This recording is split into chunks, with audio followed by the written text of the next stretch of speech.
Hey everybody, Shane here, Shoebox Legends. Thanks for stopping by the channel for a COMC rummage video today.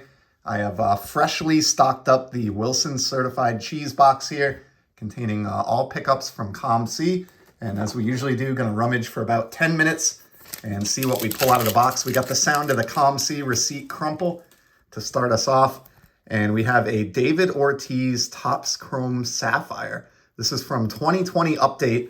In that one season, due to COVID, there was no All-Star game. And so we got players of the past from All-Star games on the Sapphire design. So really happy to have that. It's a post-playing era Big Papi card, but a really nice one there for a Red Sox fan to start us off. Next up, we go from Big Papi to a dinosaur here. And in fact, the king of the dinosaurs, the T-Rex. This is from the Jurassic Park Topps release. I love the metallic or foil Jurassic Park emblem down here. And of course, one of the, or probably the most memorable dinosaur from that original movie. I've talked about it before, but that film came out when I was at a very impressionable age as dinosaurs go. I think I would have been about 10 years old when that movie hit theaters. And my brothers and I were just huge fans of that. We had the toys and everything that went along with it. And I still enjoy those movies to this day. Especially that original Jurassic Park. We started with a blue Red Sox card, and we've got another one here. This is not a sapphire. This is actually a blue refractor out of 2020 Topps Chrome. So very similar to that David Ortiz, only this Bogarts will be serial numbered to 150. So a nice blue bogey there. You can see the serial numbering on the back, copy 25 of 150. Some good Red Sox content coming out of the box here in the early going. Next, we move to a hockey card. And this is a player, at least at the time I'm filming this, is still alive in the NHL playoffs with the Oilers, Leon Draisaitl. And I collect this particular Draisaitl card for a couple of reasons. I love the Steven Stamkos cameo in the background there, future fellow Hall of Famer down the line. And more than that, this is the year that Draisaitl won the scoring title. And I think that kind of gives this a little bit of extra kind of cool factor. Probably up to like maybe 4 or 5 copies of this exclusives by now out of the 100 that exist out there. That is definitely a card that I know for sure I've purchased duplicates on. Draisaitl just doesn't get a lot of hobby love for whatever reason. Next up, we have a really nice 55 Topps Frank Leha. May be mispronouncing his name. Not the New York Yankee that you think of when you think of the dynasty teams of the golden era of baseball, but a cool card nonetheless. And I always have to look at the back of the 55 and 56 Topps because I love the back design and the cartoons and the colors on these. Really, really cool. Card number 99 there. All right, it's been mostly baseball, but we're going to move to football next. And this is a set that I showed in a rummage not too long ago. Picked up a few singles just on the cheap from this release. 55 Bowman football. Just love the overall aesthetic of the card and sort of the angelic glow that the players have. And of course, this photograph is pretty awesome too. A great facial expression there from Harry Thompson, guard for the LA Rams. Here's a look at the back of that card. A little bit of a staining or peeling here, which is why I got this at an extreme discount, but it looks great. And that's really all I cared about is a decent looking front. Not a huge football collector. I just enjoy that one set. Here's a better known New York Yankee on the 56 Topps design. Bob Turley. Bullet Bob was a key member of those Yankees teams in the 50s. And this is a really cool card. Super off center. This is not probably one that I would grab nowadays. I'm sure I picked this up. I mean, it's got to be at least 3 or 4 years ago now. There's no receipt for starters, so you can tell this is an older pickup. But a really cool card. I love the action photo on this and the players in the batting cage in the background there. Really neat. And of course, because I said we always have to look at the back, take a look at the back of this one as well. That's a really cool kind of semi-star baseball card there. So with apologies to the great T-Rex, we'll put Bullet Bob up. Continue on with the rummage. We've got an acetate card next. Luke Skywalker. Elderly or older Luke Skywalker from the most recent trilogy of movies. And this is, of course, from the Topps Star Wars high-tech release. I show these on the channel quite a bit because they are among my favorite Star Wars cards to collect. Just love that combination of rainbow foil, which you can see here, and acetate. So cool. Luke Skywalker. That'll go right into my Star Wars Z folio. I have a whole section in there of tech cards. And then here's a great card from the 90s. This is a Hot Numbers from Flair. Patrick Waugh, one of the all-time best netminders. Many people rank him #1 in the history of hockey.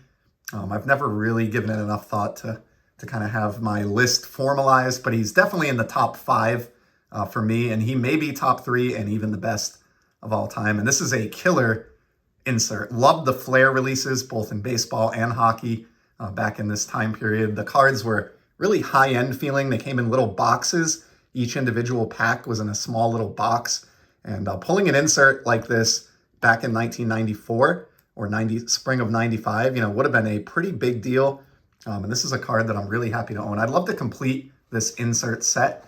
And none of these are very expensive today. Even players like Waugh and Wayne Gretzky, you might have to pay $10 or $20 for a Gretzky, but these are very easy to attain. And for some reason, until now, I had never grabbed that Patrick Waugh. Sticking with hockey for a minute, this is just a simple third-year base card of Connor McDavid. Have enough copies of this at this point that I wouldn't be buying these on COMC any longer, but for some reason picked this up, probably to make a row of 3 in a Z folio for McDavid. Not a super exciting hockey card there. Here's one. Shout out to my buddy Dan over at Old Sarge Collects, who's a fellow Darth Vader collector. And this is from the 1977 release, but it's either the 2nd or 3rd series. It's not that first series, which are done on blue cardstock, but the Dark Lord of the Sith. And this, of course, will be going right into my Star Wars Z folio alongside Luke Skywalker. Pretty fitting that we pulled both Vader and Skywalker in a single cheese box rummage. I couldn't have worked that out any better had I tried. Here is our second Leon Draisaitl of the rummage. This one, a UD Canvas insert from 2019. And it looks like he is celebrating here probably after scoring a goal, something he does quite often. Not a valuable card there. That was probably 40 cents. Same with this, Patrick Kane. I love this team color match out of O-Pee-Chee Platinum, which, as I've said many times before, is sort of the Topps Chrome of the NHL. And this red prism, in addition to being a nice team color match for the Blackhawks, is also serial numbered out of 199. So one of the best North American-born or U.S.-born players in hockey history is more accurate. North America obviously includes Canada, so we'll go with U.S.-born. Here's our second Xander Bogaerts of the rummage from 2020 Topps Heritage. This is the Chrome insert numbered to 999. So some great shine on that. And of course, it has that great background texture or stippling, which I don't know that they're doing in the 2024 release. It looked like the Chrome and refractors may not have that any longer. I'm hoping that's just a 1 year kind of skipping it because of the 75 design and not Topps doing away with those permanently, but we'll see. Here's a Xander rookie. This one will head off to the Xander Z from Bowman Platinum.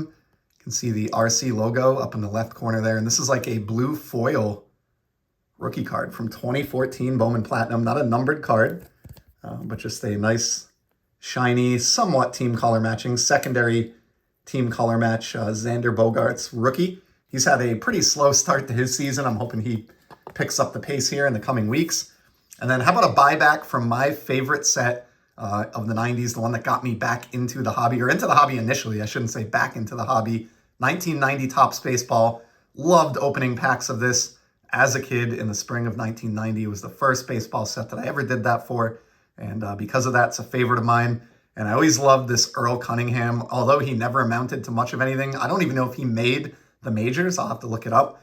But for me, as a kid in the spring of 90, he was a great player because he was a #1 draft pick. So that said it all, and I wanted this guy's cards, even though I knew nothing else about him. This, of course, is a buyback, Rediscover Topps, and I am crazily working on a complete 1990 Topps set, all in buyback format. I don't know that it can even be accomplished, but I do have it going in a binder.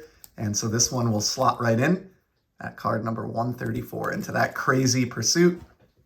We're at the little under 10, so let's do another card or two here. Here's a Brad Marchand for the Bruins, team captain now after the departure of Patrice Bergeron. This is a nice like leopard. And my buddy Caesar Pepino Man, he refers to these as the Peggy Bundy parallels, which I think is awesome. I will always remember that as long as I see these cards. So pretty cool Marchand there. And then let's finish with this card for today from the T206 remake. This is the Nolan Ryan. So I love this because I have some authentic, turn of the century T206 tobacco cards in my baseball card collection. And I really like that I can take this Nolan Ryan mini and pair it right next to those and get a more current favorite player of mine on that same overall look and feel. Not an expensive card unless you get into like the crazy rare backs or anything. This is just a normal Piedmont back, so it's like a base card. These are not expensive. I'm sure I paid less than $1, and I just really love the color and the illustration on that photo. So Nolan Ryan closes it out. Let's stop it there. We're at 11 minutes. Thanks for joining me for this COMC rummage. Hope you saw something that appealed to you. And as you know, I'll be back very, very soon with some more sports card content. Till then, enjoy the hobby, everybody. See ya.